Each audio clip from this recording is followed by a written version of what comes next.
প্রিয় খামারি ভাই ও বন্ধুরা, আসসালামু আলাইকুম। তো আশা করি সকলেই ভালো এবং কি সুস্থ আছেন। তো আপনারা ব্লগে কি মাছ চাষ করবেন এবং কি সৌন্দর্যের জন্য কি মাছ চাষ করবেন তা অনেকেই নিয়ে চিন্তিত।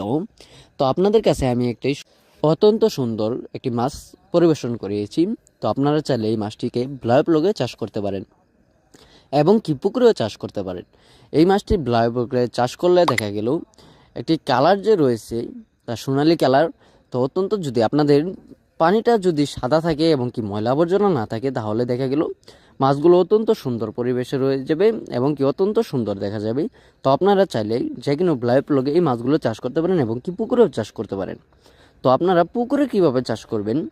পুকুরের যত ময়লা আবর্জনা রয়েছে ওইগুলো পরিষ্কার করে নিতে হবে এবং কি পুকুরে চুন সার এবং কি যদি পুকুরে কাদামাটি বেশি হয়ে থাকে তাহলে ওর ফলে কিছু কাদামাটি কমিয়ে নিতে হবে। তারপর আপনারা এই মাছগুলো পুকুরেতে চাষ করতে পারবেন।